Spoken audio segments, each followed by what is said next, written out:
Good morning dear students, welcome to DNA commerce. कसे आहात? I hope मजेत असाल आणि अकाउंटन्सी शिकत असाल आणि अकाउंटन्सी एन्जॉय करत असाल फक्त DNA कॉमर्स सोबत. तर विद्यार्थी मित्रांनो, तुम्हाला सर्वांना माहीतच आहे, आपण 12वी कॉमर्स बोर्डाची परीक्षा देणाऱ्या सर्व विद्यार्थ्यांसाठी अकाउंटन्सी या विषयाचा सिलेबस आपल्या यूट्यूब चॅनलवर सुरू केलेला आहे. आणि या सिलेबसमध्ये आपण पहिला टॉपिक शिकत आहोत लेक्चर सिरीजमध्ये, पार्टनरशिप फायनल अकाउंट. या टॉपिकचा एक थेरी लेक्चर आपला झालेला आहे, ज्याच्यामध्ये आपण पार्टनरशिपचं इंट्रोडक्शन शिकलो. आज आपण पुन्हा एक थेरी लेक्चर शिकणार आहोत आणि या थेरी लेक्चरमध्ये, आजच्या लेक्चरमध्ये फायनल अकाउंट तयार करताना जे अकाउंट्स तुम्ही बनवणार, trading account, profit and loss account आणि बॅलन्स शीट, याच्यामध्ये कोणकोणते ट्रान्झॅक्शन रेकॉर्ड करतात आणि फायनल अकाउंटच्या ज्या दोन मेथडवर आपण चर्चा केलेली आहे, फिक्स कॅपिटल मेथड आणि फ्लक्च्युएटिंग कॅपिटल मेथड, ॲक्च्युअली या दोन्ही मेथडनुसार प्रॉब्लेम कसा सॉल्व्ह केला जातो, या दोन्ही मेथडमध्ये काय फरक आहे ते आजच आपण समजून घेणार आहोत. म्हणजे प्रॉब्लेम सुरू करण्यापूर्वी सगळी थेरी आपण शिकणार आहोत विद्यार्थी मित्रांनो. म्हणजे प्रॉब्लेम सोडवताना तुम्हाला काहीच अडचण येणार नाही. तर लेक्चर सुरू करण्यापूर्वी विद्यार्थी मित्रांनो, जर तुम्ही आपल्या चॅनलला नवीन आलेला असाल तर आपल्या व्हिडिओला लाईक करा, आपल्या चॅनलला सबस्क्राईब करा आणि जास्तीत जास्त कॉमर्सच्या विद्यार्थ्यांपर्यंत हा चॅनल शेअर करा. कारण विद्यार्थी मित्रांनो, आता 12वी बोर्डाच्या परीक्षेसाठी जो महत्त्वाचा विषय सगळ्यांना वाटतो, ज्याची भीती मुलांना वाटते, अकाउंटन्सी, तर अकाउंटन्सीचा पूर्ण सिलेबस 12वी बोर्डाच्या परीक्षेसाठी सर्व सिलेबस आपल्या यूट्यूब चॅनलवर मोफत उपलब्ध करून दिला जात आहे. मोफत तुम्ही इथं शिकू शकतात. अकाउंटन्सीचं पूर्ण सिलेबस आपल्या चॅनलला तुम्हाला प्रोव्हाइड केलं जाणार आहे. तर आपल्या चॅनलला सबस्क्राईब करा आणि जास्तीत जास्त गरीब व गरजू विद्यार्थ्यांपर्यंत, कॉमर्सच्या विद्यार्थ्यांपर्यंत हा चॅनल शेअर करा. तर विद्यार्थी मित्रांनो, तुम्हाला सगळ्यांना माहितीच आहे, पार्टनरशिपचा फायनल अकाउंट आपण शिकत आहोत. तर 11वी कॉमर्सला आपण जो फायनल अकाउंट शिकलो होतो, मी तुम्हाला लास्ट लेक्चरला पण सांगितलं, 11वी कॉमर्सला आपण जो फायनल अकाउंट शिकलो होतो तो फायनल अकाउंट होता सोल प्रोप्रायटरीचा, म्हणजे एकल व्यापाऱ्याचा. आत्ता आपण 12वीला जो फायनल अकाउंट शिकत आहोत तो आहे पार्टनरशिपचा. मग पार्टनरशिपचा अर्थ पण आपण शिकलेलो आहे. Partnership it is a business which is form by 2 and more persons, किंवा partnership it is an association between 2 and more persons. 2 किंवा 2 पेक्षा जास्त व्यक्ती एकत्र येतात आणि एखादा व्यवसाय सुरू करतात आणि त्या व्यवसायामध्ये होणारा नफा तोटा आपापसात वाटण्याचं ठरवतात. त्याला पार्टनरशिप म्हणतात. या पार्टनरशिप फर्मला इयर एंडिंगला आपला फायनल अकाउंट बनवावा लागतो. ते फायनल अकाउंट बनवताना कसं बनवतात त्याची माहिती आपण या चॅप्टरमध्ये घेणार आहोत. तर फायनल अकाउंट बनवताना विद्यार्थी मित्रांनो, trading account, profit and loss account आणि बॅलन्स शीट आपण बनवतो. ते सगळे ट्रेडिंग अकाउंट आणि प्रॉफिट अँड लॉस अकाउंटची माहिती तुम्ही लास्ट इयरला घेतलेलीच आहे. तरीसुद्धा आज नव्याने परत एकदा आपण समजून घेऊया. ट्रेडिंग अकाउंटमध्ये काय असतं, प्रॉफिट अँड लॉस अकाउंटमध्ये काय असतं, बॅलन्स शीटमध्ये काय असतं, आणि हे सगळे रेकॉर्ड करण्यासाठी एक नियमसुद्धा मी तुम्हाला शिकवणार, ट्रायल बॅलन्सचा रूल, तो इथं दिलेला आहे. तर त्याच्यावर पण आपण चर्चा करूया. अगोदर विद्यार्थी मित्रांनो येऊया ट्रेडिंग अकाउंट. तर ट्रेडिंग अकाउंट हा अकाउंट आहे म्हणून त्याला दोन साईड असणार, डेबिट आणि क्रेडिट. त्याच्या खाली आपण लिहितो for the year ended. Profit and loss account हा पण अकाउंट आहे म्हणून त्याला दोन साईड असणार, डेबिट आणि क्रेडिट. लेफ्ट साईड डेबिट असते, राईट साईड क्रेडिट असते. त्याच्या खाली पण आपण लिहिणार फॉर द इयर एंडेड. परंतु बॅलन्स शीट ही अकाउंट नाही आहे. Balance sheet it is a statement which shows the financial position of the business firm. Business फर्मची फिनान्शियल पोझिशन जाणून घेण्यासाठी त्या बिझनेसची बॅलन्स शीट बघितली जाते. तर balance sheet it is not a account, it is a statement. म्हणून balance sheet ही statement आहे, अकाउंट नाही. म्हणून याला डेबिट क्रेडिट नसतं. याला दोन साईड असतील, लायबिलिटी साईड आणि असेट साईड. तर यांची माहिती आपण घेऊया विद्यार्थी मित्रांनो. एक्सपेन्सेस साईड किंवा इन्कम साईड किंवा डेबिट साईड, क्रेडिट साईड म्हणजे काय नेमकं समजून घ्या. तर ट्रेडिंग अकाउंटची डेबिट साईड आणि ट्रेडिंग अकाउंटची क्रेडिट साईडला काय असतं, तर ट्रेडिंग अकाउंटच्या डेबिट साईडला एक्सपेन्सेस रेकॉर्ड होतात, क्रेडिट साईडला इन्कम रेकॉर्ड होतात. त्याच्यानंतर प्रॉफिट अँड लॉसच्या डेबिट साईडला ट्रेडिंग एक्सपेन्सेस रेकॉर्ड होतात, क्रेडिटला इन्कम रेकॉर्ड होतात. परंतु कोणते एक्सपेन्सेस, कोणते इन्कम, तर दोन प्रकारचे एक्सपेन्सेस आणि दोन प्रकारचे इन्कम असतात विद्यार्थी मित्रांनो. Direct expenses, direct income, indirect expenses, indirect income. तर ट्रेडिंग अकाउंट जो आहे ना, तर ट्रेडिंग अकाउंटला आपण फॅक्टरी अकाउंट पण म्हणू शकतो. ट्रेडिंग अकाउंट हा काय आहे, वस्तूच्या प्रोडक्शनशी संबंधित आहे. म्हणजे इथं वस्तूचं उत्पादन घेताना, वस्तूचं प्रोडक्शन करताना फॅक्टरीमध्ये तुम्हाला ॲक्च्युअल की जे जे खर्च करावे लागतात, डायरेक्टली खर्च करावे लागतात, ते डायरेक्टली खर्च आणि डायरेक्टली इन्कम ट्रेडिंग अकाउंटला रेकॉर्ड केले जातात. आणि जे काही इनडायरेक्टली खर्च आणि इनडायरेक्टली इन्कम तुम्हाला होतात ते सर्व प्रॉफिट अँड लॉसला रेकॉर्ड करतात. तर हा फॅक्टरी अकाउंट आहे, वस्तूंशी संबंधित आहे, म्हणून इथं बऱ्याच वस्तूंचा संबंध येतो, गुड्स वगैरे बघा. तर ट्रेडिंग अकाउंटच्या डेबिटला काय येतं, तर ट्रेडिंग अकाउंटच्या डेबिटची सुरुवात नेहमी ओपनिंग स्टॉकने करतात. मालाचा जो काही आपल्याकडे स्टॉक आहे तो ओपनिंग स्टॉक रेकॉर्ड करतो. त्याच्यानंतर जो काही माल आपण परचेस करतो, तर विद्यार्थी मित्रांनो परचेस हा नेहमी ट्रेडिंग अकाउंटच्या डेबिटला रेकॉर्ड करतात आणि सेल्स ट्रेडिंग अकाउंटच्या क्रेडिटला रेकॉर्ड करतात. तर ट्रेडिंगच्या डेबिटला परचेस आणि क्रेडिटला सेल्स यांचे रिटर्न पण दिले जातात, जे आपण शिकलेलोच आहोत मागच्या वर्षी. परचेस केलेल्या मालापैकी काही माल खराब असेल तर तो आपण परत करतो. मग परत केला म्हणजे तो रिटर्न केला, मग परचेस रिटर्न. परचेस रिटर्नला एक शब्द आहे तो लक्षात ठेवा, परचेस रिटर्नला म्हणतात रिटर्न आउटवर्ड. मग आणि सेल्स केलेला माल, विकलेला माल जर परत आला तर त्याला सेल्स रिटर्न म्हणतात, म्हणजेच रिटर्न इनवर्ड. मग रिटर्न आउटवर्ड म्हणजे परचेस रिटर्न आणि रिटर्न इनवर्ड म्हणजे सेल्स रिटर्न. तर परचेस रिटर्न असतील तर परचेसमधून वजा करायचे, ॲड करायचे नाही कारण तो वजा होणार. आणि सेल्स रिटर्न असतील तर सेल्समधून वजा करायचे. फक्त त्यांचे नाव लक्षात घ्या. परचेसच्या रिटर्नला रिटर्न आउटवर्ड म्हणतात, ते वजा करा. आणि सेल्स रिटर्नला रिटर्न इनवर्ड म्हणतात, ते सेल्समधून वजा करा. त्या व्यतिरिक्त वेजेस, वेजेस म्हणजे मजुरी. वेजेस आणि सॅलरीमध्ये फरक आहे विद्यार्थी मित्रांनो. काही वेळेस ट्रायल बॅलन्समध्ये वेजेस अँड सॅलरी असा शब्द येतो, काही वेळेस सॅलरी अँड वेजेस असा कंबाईन शब्द येतो. तर मुलं बरेच कन्फ्यूज असतात, सर दोन शब्द आले, वेजेस आलं आणि सॅलरी आलं. आपल्याला माहीत असतं वेजेस ट्रेडिंग अकाउंटच्या डेबिटला रेकॉर्ड करतात आणि सॅलरी प्रॉफिट अँड लॉस अकाउंटच्या डेबिटला रेकॉर्ड करतात. परंतु कंबाईन शब्द आले तर पहिला शब्द जो असेल ना तो महत्त्वाचा आहे. वेजेस अँड सॅलरी, पहिला शब्द कोणता आहे? वेजेस. मग वेजेस ट्रेडिंग अकाउंटच्या डेबिटला. सॅलरी अँड वेजेस, पहिला शब्द कोणता आहे? सॅलरी. तर प्रॉफिट अँड लॉस अकाउंटच्या डेबिटला. या पद्धतीने लक्षात घ्या.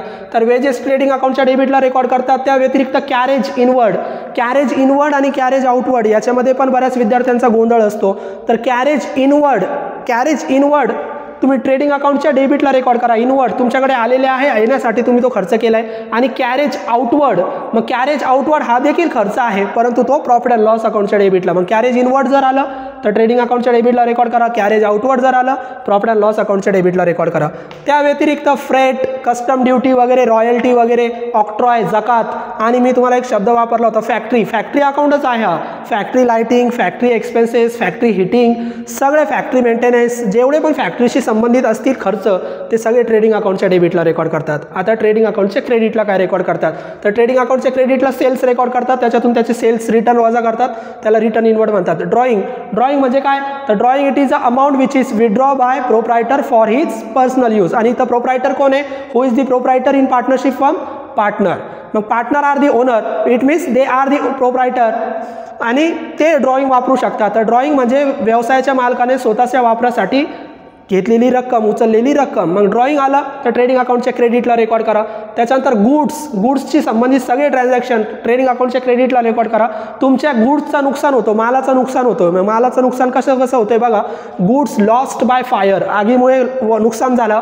गुड्स लॉस्ट बाय थेफ्ट म्हणजे चोरी होणे, वस्तू चोरी गेल्या म्हणून नुकसान झालं. किंवा तुम्ही goods distributed as free sample म्हणून वस्तू दिलेल्या असतील, तर हे सगळे ट्रान्झॅक्शन ट्रेडिंग अकाउंटच्या क्रेडिटला लिहायचे. Goods lost by fire, goods lost by theft, goods lost by accident किंवा goods distributed as free sample, गुड्सचे ट्रान्झॅक्शन ट्रेडिंग अकाउंटच्या क्रेडिटला लिहा.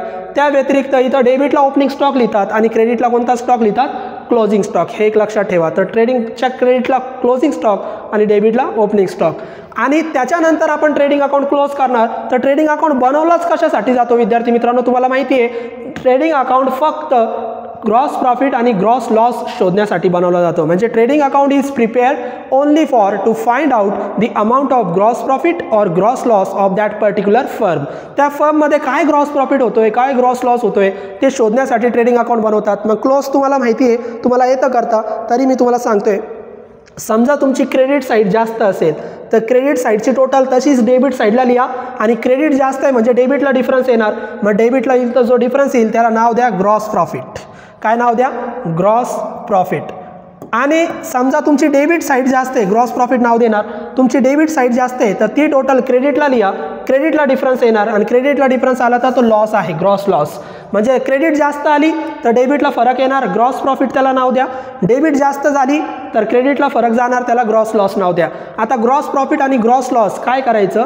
तर ग्रॉस प्रॉफिट आणि ग्रॉस लॉस विद्यार्थी मित्रांनो तो प्रॉफिट अँड लॉस अकाउंटला फॉरवर्ड केला जातो. कुठे ट्रान्सफर केला जातो? Profit and loss. इथं डेबिटला आहे बघा ग्रॉस प्रॉफिट, ट्रान्सफर होताना इथं क्रेडिटला जाणार, म्हणजे प्रॉफिट अँड लॉस रेकॉर्ड करताना तुम्ही एक लाईन सोडायची ग्रॉस प्रॉफिट आणि ग्रॉस लॉस शोधण्यासाठी लिहिण्यासाठी. मग डेबिटला ग्रॉस प्रॉफिट आहे तो रेकॉर्ड ट्रान्सफर करताना क्रेडिटला रेकॉर्ड होणार, आणि ग्रॉस लॉस जर आलं तर तो क्रेडिटला असतो, तो रेकॉर्ड ट्रान्सफर करताना तो डेबिटला जाणार. या पद्धतीने तुम्ही प्रॉफिट अँड लॉसला ट्रान्सफर करा. आता प्रॉफिट अँड लॉसला काय रेकॉर्ड करतात, तर मी तुम्हाला सांगितलं जितके पण डायरेक्ट एक्सपेन्सेस आहे वस्तूशी संबंधित ते डायरेक्ट एक्सपेन्सेस आणि डायरेक्ट इन्कम ट्रेडिंग अकाउंटला लिहितात, आणि जितके पण इनडायरेक्ट इन्कम आणि इनडायरेक्ट एक्सपेन्सेस आहे ते प्रॉफिट अँड लॉसला रेकॉर्ड करतात. तर प्रॉफिट अँड लॉस अकाउंट आपण इथं बघूया विद्यार्थी मित्रांनो, थोडं वरती घेऊया आपण आणि प्रॉफिट अँड लॉस अकाउंटची माहिती थोडक्यात घेऊ की प्रॉफिट अँड लॉस अकाउंट कसा बनवला जातो. तर इथं प्रॉफिट अँड लॉस अकाउंट तुमच्या समोर आहे विद्यार्थी मित्रांनो. प्रॉफिट अँड लॉस अकाउंटला पण दोन साईड असतील, डेबिट आणि क्रेडिट. इथं एक्सपेन्सेस रेकॉर्ड करतो आपण डेबिटला आणि इकडे इन्कम रेकॉर्ड करतो ट्रेडिंग सारखंच, फक्त इथं इनडायरेक्ट एक्सपेन्सेस आणि इनडायरेक्ट इन्कम्स. तर प्रॉफिट अँड लॉसच्या डेबिटला सगळे खर्च येतात. कोणकोणते खर्च आहे, काही खर्चाचे उदाहरणं मी तुम्हाला दिले. हे सगळे खर्च ट्रायल बॅलन्समध्ये येऊ शकतात, बरेच खर्च. सॅलरी, वेजेस ट्रेडिंग अकाउंटला, परंतु सॅलरी प्रॉफिट अँड लॉसच्या डेबिटला. रेंट, रेट्स, इन्शुरन्स, विमा काढलेला असेल, electricity charges, electricity bill, telephone charges, postage and telegram, printing and stationery, audit fees, depreciation, repairs, renewals किंवा मेंटेनन्स पण त्याला म्हणतात. ट्रॅव्हलिंग एक्सपेन्सेस, याला कन्व्हेन्ससुद्धा म्हणतात. सन्ड्री एक्सपेन्सेस, त्याच्यानंतर general expenses, trade expenses, carriage outward आलं बघा, कॅरेज इनवर्ड ट्रेडिंगच्या डेबिटला, कॅरेज आउटवर्ड प्रॉफिट अँड लॉसच्या डेबिटला. Interest on capital, interest on capital he adjustment आहे, मी नंतर तुम्हाला शिकवेलच. इंटरेस्ट ऑन कॅपिटल, असे बरेच खर्च प्रॉफिट अँड लॉसच्या डेबिटला रेकॉर्ड करायचे. तुम्ही लिहून घ्या नोटबुकमध्ये विद्यार्थी मित्रांनो, हे आपण समजून घेऊया. आता क्रेडिटला काय रेकॉर्ड करतात, क्रेडिटला इन्कम रेकॉर्ड करतात. मग इन्कमला फक्त एकच शब्द लक्षात ठेवायचं, रिसिव्ड. जे जे मिळालं ते सगळे इन्कम. मग तुम्हाला डिस्काउंट रिसिव्ड, डिस्काउंट मिळू शकतो, कमिशन रिसिव्ड, इंटरेस्ट रिसिव्ड, त्याच्यानंतर रेंट रिसिव्ड, डिव्हिडंड रिसिव्ड, सगळे मिळाले. मग सगळे मिळाले म्हणजे आपले इन्कम झाले. मग इन्कम आपण कुठे रेकॉर्ड करतो, क्रेडिट साईडला. मग बघा इथं discount received, interest received, dividend received, rent received, sundry income, हे सगळे इन्कम आहे. सन्ड्री इन्कम त्याच्या नावातच इन्कम आहे. मिसलेनियस रिसिप्ट, रिसिप्ट म्हणजे सुद्धा इन्कम, हे सगळे क्रेडिटला रेकॉर्ड करायचे. आणि डेबिटला रेकॉर्ड करताना टू शब्द वापरतात आणि क्रेडिटला रेकॉर्ड करताना बाय शब्द वापरतात, तुम्हाला ते माहीतच आहे. आता प्रॉफिट अँड लॉस अकाउंट कशासाठी बनवतात, तर प्रॉफिट अँड लॉस अकाउंट कशासाठी बनवतात, to find out the amount of net profit और नेट लॉस.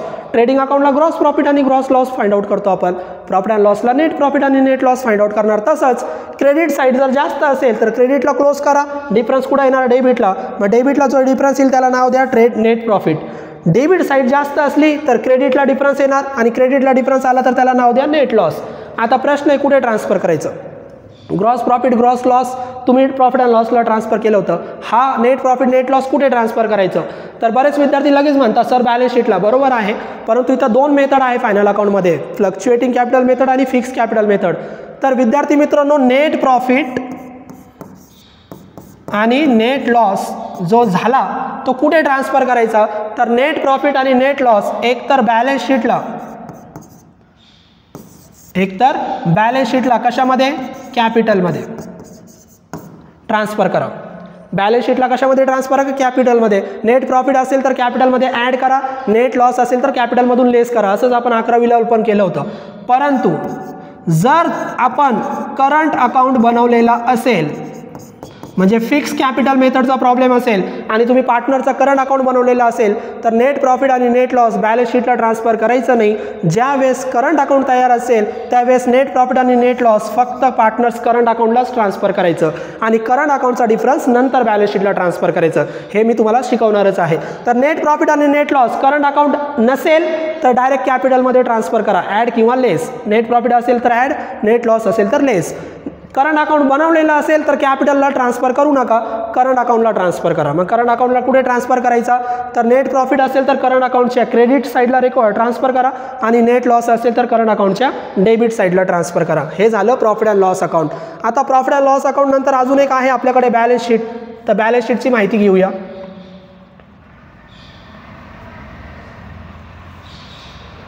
तर बॅलन्स शीट इथं विद्यार्थी मित्रांनो मी बोर्डवर स्क्रीनवर तुम्हाला दिसत आहे बॅलन्स शीट. तर बॅलन्स शीट तुमच्या समोर नमुना मी फॉर्मॅट तयार केलेलं आहे. हे अमाऊंटचे दोन कॉलम असतात, तुम्हाला माहिती इनर आउटर, आणि आपण सगळे अमाऊंट आउटरला लिहितो. इनरला ॲडजस्टमेंट असेल तर अमाऊंट लिहितो. बॅलन्स शीटला अकाउंट नाही आहे, डेबिट क्रेडिट नसतं, ते स्टेटमेंट आहे. मग इथं लायबिलिटी आणि असेट अशा दोन साईड असतात. लेफ्ट हँड साईड जी असेल ती लायबिलिटी असेल आणि राईट हँड साईड ती असेट असेल. सगळ्या लायबिलिटी साईडला रेकॉर्ड करा, असेटला रेकॉर्ड करा. आता तुम्ही 12वीला आले, 11वी अकाउंट शिकलेले आहात, तुम्हाला लायबिलिटी आणि असेट ओळखता येतात. तर लायबिलिटीची सुरुवात कॅपिटलने करतात आणि इथं पार्टनरशिपचं फायनल अकाउंट आहे म्हणजे पार्टनरचं कॅपिटल असणार. जेवढे पार्टनर असतील तेवढ्यांचं कॅपिटल लिहा. मी उदाहरण म्हणून 2 जणांचं लिहिलं कारण 2 पार्टनर असतील कदाचित. 3 असले तर 3 जणांचं लिहा. मग कॅपिटलने सुरुवात करा, त्याच्यानंतर पार्टनरचं करंट अकाउंट दिलं तर करंट अकाउंट रेकॉर्ड करा. लायबिलिटीला रिझर्व वगैरे सगळे लायबिलिटी आहे, जनरल रिझर्व फंड. त्याच्यानंतर प्रॉफिट अँड लॉसचा बॅलन्स दिला जातो, तो प्रॉफिट अँड लॉसचा बॅलन्स सुद्धा लायबिलिटीलाच रेकॉर्ड करायचं. त्याच्यानंतर लोन शब्द जर आला, बँक लोन असेल, पार्टनर लोन असेल किंवा मॉर्गेज लोन असेल, लोन ही आपली लायबिलिटी आहे, लोन आपल्याला द्यावं लागेल म्हणून लोन सुद्धा लायबिलिटीलाच रेकॉर्ड करतात. क्रेडिटर्स, बिल्स पेबल हे तुम्ही 11वीला शिकलात. Bank overdraft, provision for tax, outstanding expenses adjustment असते तर ती लायबिलिटीला रेकॉर्ड करतो आपण. या सगळ्या लायबिलिटी आहे. त्याच्यानंतर असेट तुम्हाला माहिती, फिक्स असेट, करंट असेट वगैरे, goodwill, patent, copyright, trademark, land and building, plant and machinery, furniture and fixture, motor car किंवा मोटर व्हेकल, इक्विपमेंट ही सुद्धा असेट आहे. त्याच्यानंतर लीज होल्ड प्रीमायसेस किंवा फ्री होल्ड प्रीमायसेस, कोणताही शब्द येतो, लीज होल्ड, फ्री होल्ड हे असेट आहे. स्टोर्स अँड स्पेअर्स, इथं मुलं कन्फ्यूज होतात, तर स्टोर्स अँड स्पेअर्स हे सुद्धा असेट आहे, त्या असेटला रेकॉर्ड करा. सन्ड्री डेटर्स हे आपण शिकलो, bills receivable, closing stock, cash in hand, cash at bank आणि प्रीपेड. इकडे आउटस्टँडिंग आणि इकडे प्रीपेड, या सगळ्या असेट आहे. आणि इकडे जसं ट्रेडिंग अकाउंटला डिफरन्स आला होता, नेट प्रॉफिट अँड लॉस अकाउंटला डिफरन्स आला होता, तसं बॅलन्स शीटला डिफरन्स नाही आहेत विद्यार्थी मित्रांनो.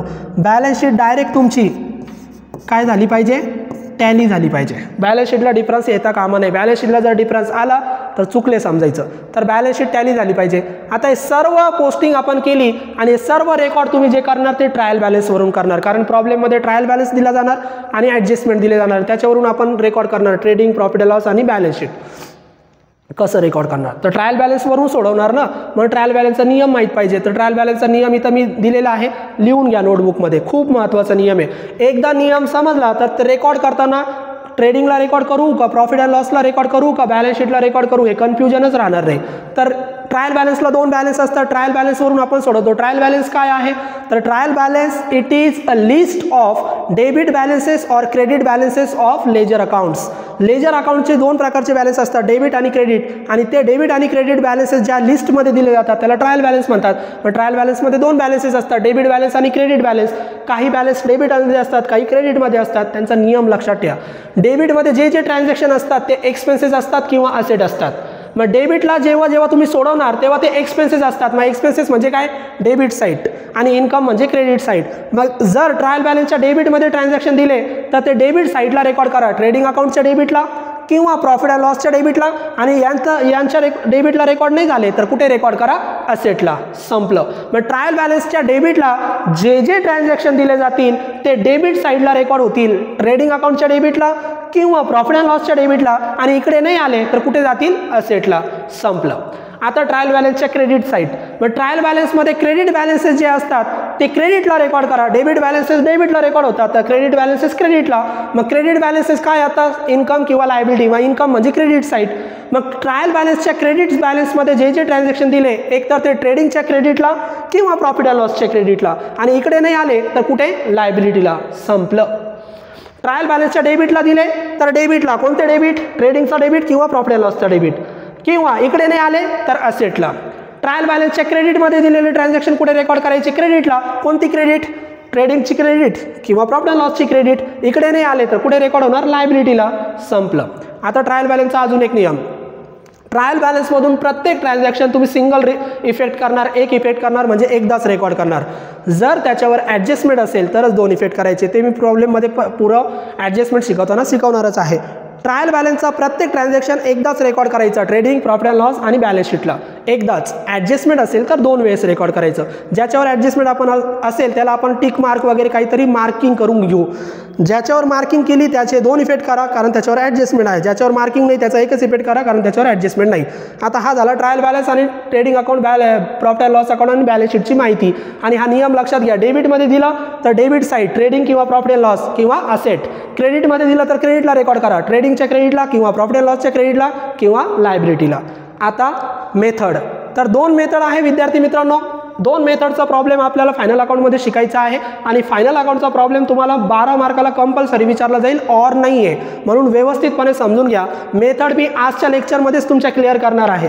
तर मेथड व्यवस्थित समजून घ्या. पुढे तर मी शिकवणारच, परंतु आज समजलं तर पुढे अडचण येणार नाही. कॅपिटलच्या दोन मेथड आहे. कशाच्या मेथड आहे? कॅपिटलच्या. मुलं म्हणतात फायनल अकाउंटचे दोन मेथड. फायनल अकाउंटचे नाही मेथड, त्या कॅपिटलच्या दोन मेथड आहे. आणि त्या दोन मेथडची नावं काय? एकाचं नाव आहे फिक्स कॅपिटल, एकाचं नाव आहे फ्लक्च्युएटिंग कॅपिटल. मग फिक्स कॅपिटल आणि फ्लक्च्युएटिंग कॅपिटल म्हणजे काय? तर याच्या नावात दिसतं बघा, कॅपिटल कसं आहे? फिक्स्ड आहे. आणि याच्या नावात बघा कॅपिटल कसं आहे? फ्लक्च्युएटिंग आहे. फिक्स म्हणजे स्थिर. फिक्स म्हणजे काय? स्थिर, बदलत नाही, आहे तसाच. आणि फ्लक्च्युएटिंग म्हणजे बदलणारा. म्हणजे ज्या मेथडमध्ये कॅपिटलची अमाऊंट बदलत नाही, ज्या मेथडमध्ये कॅपिटलची अमाऊंट स्थिर राहते, फिक्स राहते, त्याला फिक्स कॅपिटल मेथड म्हणतात.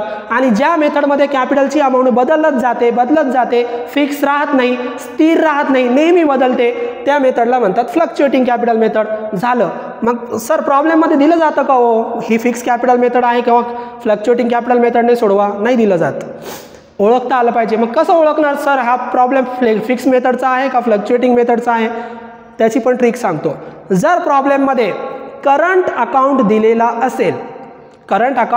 दिलेला असेल तर तुम्ही फिक्स कॅपिटल मेथड वापरायची. आणि प्रॉब्लेममध्ये ट्रायल बॅलन्समध्ये करंट अकाउंट जर नाही आला तर कोणती मेथड वापरा? Fluctuating capital method. का?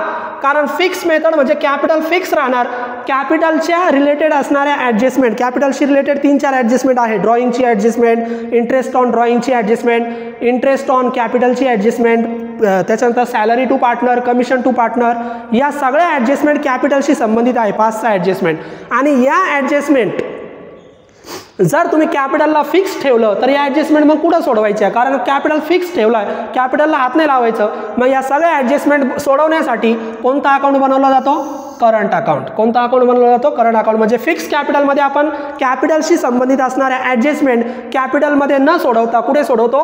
करंट अकाउंटला. म्हणजे फिक्स कॅपिटल मेथडमध्ये कोणता अकाउंट बनवावा लागतो? Current account. कारण तिथं आपण सगळ्या ॲडजस्टमेंट सोडवणार. तुम्हाला दिसत आहे, मी शिकवेलच. त्याच्यानंतर फ्लक्च्युएटिंग कॅपिटल मेथडमध्ये कॅपिटल बदलतो, कॅपिटल फिक्स राहत नाही.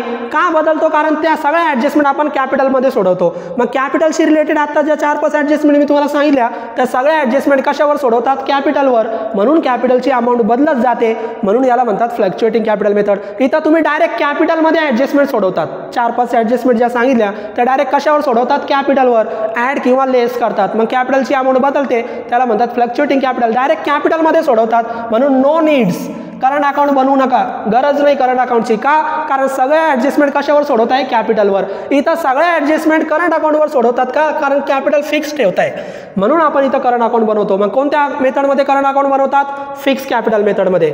फ्लक्च्युएटिंग कॅपिटल मेथडमध्ये करंट अकाउंट बनवत नाही. आपण 11वीला जो फायनल अकाउंट सोडवला तो कोणती मेथड होती? तर ती कोणती होती? फ्लक्च्युएटिंग. आपण कॅपिटलमध्येच ॲड लेस करायचो. बघा इथं ट्रायल बॅलन्समध्ये किंवा प्रॉब्लेममध्ये नाही दिलं जात की हा प्रॉब्लेम फिक्स मेथडने सोडवा किंवा फ्लक्च्युएटिंग मेथडने सोडवा. मी तुम्हाला काय सांगितलं? ट्रायल बॅलन्समध्ये करंट अकाउंट जर आला तर करंट अकाउंट बनवायचं आहे समजायचं, ही मेथड वापरायची. आणि ट्रायल बॅलन्समध्ये जर करंट अकाउंट नाही दिला तर ही मेथड वापरायची, फ्लक्च्युएटिंग कॅपिटल मेथड. आता कोणत्या मेथडमध्ये काय काय बनवतात?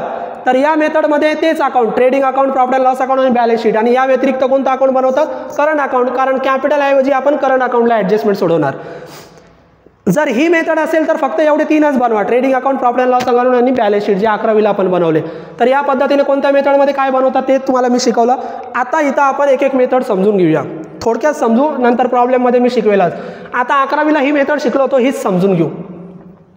सगळे कॅपिटलचे ॲडजस्टमेंट परत रिपीट करतो. ड्रॉइंगची ॲडजस्टमेंट, इंटरेस्ट ऑन ड्रॉइंगची ॲडजस्टमेंट, इंटरेस्ट ऑन कॅपिटलची ॲडजस्टमेंट, ॲडिशनल कॅपिटलची ॲडजस्टमेंट, किंवा तुम्हाला अजून म्हणतो salary to partner, commission to partner आणि प्रॉफिट अँड लॉसचा फरक, नेट प्रॉफिट, नेट लॉस, या सगळ्या ॲडजस्टमेंट, हे सगळे रेकॉर्डिंग फक्त कशावर करतात? कॅपिटलवर. आणि इथं कॅपिटलवर करतात म्हणजे कॅपिटल बदलणार ॲटोमॅटिक, म्हणून याला म्हणतात फ्लक्च्युएटिंग कॅपिटल. मग या सगळ्या ॲडजस्टमेंट कॅपिटलमध्ये एकतर ॲड करणार किंवा लेस करणार. आणि त्याच्यामुळे तुमची कॅपिटलची अमाऊंट, कॅपिटलची जी अमाऊंट आहे ती काय होणार? चेंज होणार, बदलत जाणार. कारण सगळ्या ॲडजस्टमेंट तुम्ही कॅपिटलवर सोडवणार, म्हणून ती चेंज होणार. मग सगळ्या ॲडजस्टमेंट कॅपिटलमध्ये एकतर ॲड होतील किंवा लेस होतील. कोणत्या ॲडजस्टमेंट ॲड होतात, कोणत्या लेस होतात, लक्ष द्या. ॲडिशनल कॅपिटलची ॲडजस्टमेंट जर दिली तर आपल्याकडे करंट अकाउंट नाही, सगळे ॲडजस्टमेंट कॅपिटलमध्ये सोडवायच्या. तर ॲडिशनल कॅपिटल, एक्स्ट्रा कॅपिटल पार्टनरच्या कॅपिटलमध्ये ॲड करा. त्याच्यानंतर इंटरेस्ट ऑन कॅपिटल, इंटरेस्ट कॅपिटलवर जर इंटरेस्ट दिला जात असेल तर कॅपिटलचा इंटरेस्ट पार्टनरच्या कॅपिटलमध्ये ॲड करा.